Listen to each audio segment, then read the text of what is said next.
चलिए बच्चों, अब हम लोग देखेंगे हम क्वेश्चन नंबर 7 PMP 2.35। ठीक है ना। देखिए क्या कह रहा है ये question. A body of mass m hung out one end of the spring execute simple harmonic motion prove that the relation t is equal to 2 pi upon mk is incorrect। ठीक है ना। where k is force constant and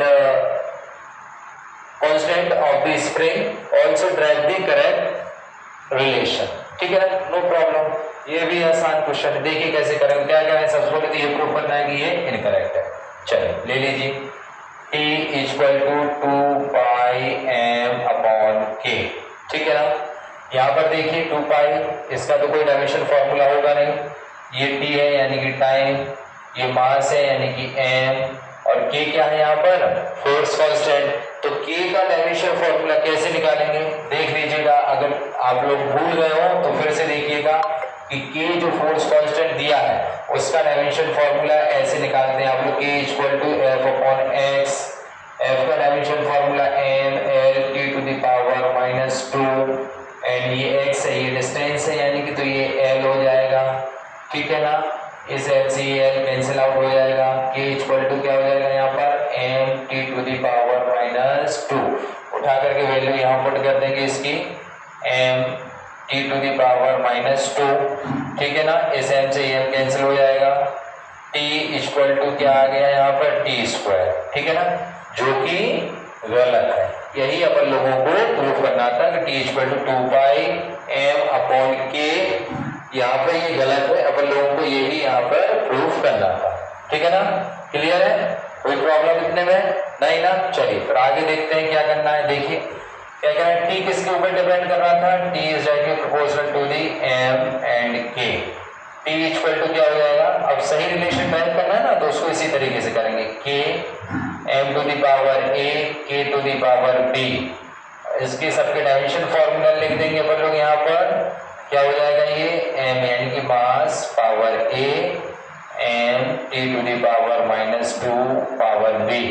ठीक है ना। t equal to m to the power a plus b and t to the power minus 2। ठीक है ना, 2b। ठीक है ना। अब पावर की कंपैरिजन कराएंगे अपन लोग।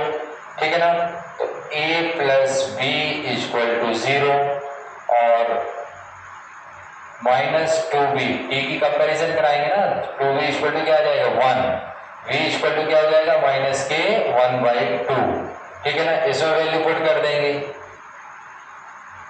तो यहां से a की वैल्यू हो जाएगी 1/2। ठीक है ना, वैल्यू इसमें पुट कर देंगे। जब इसमें अपन लोग वैल्यू पुट करेंगे इसको इक्वेशन नंबर फर्स्ट मानेंगे, put the value of a and b in equation first. तब अपन लोग को क्या मिलेगा, t equal to k m to the power a था यहाँ k to the power b। a और b की वैल्यू पुट करनी है तो t equal to k m to the power 1/2 and k to the power minus के 1/2।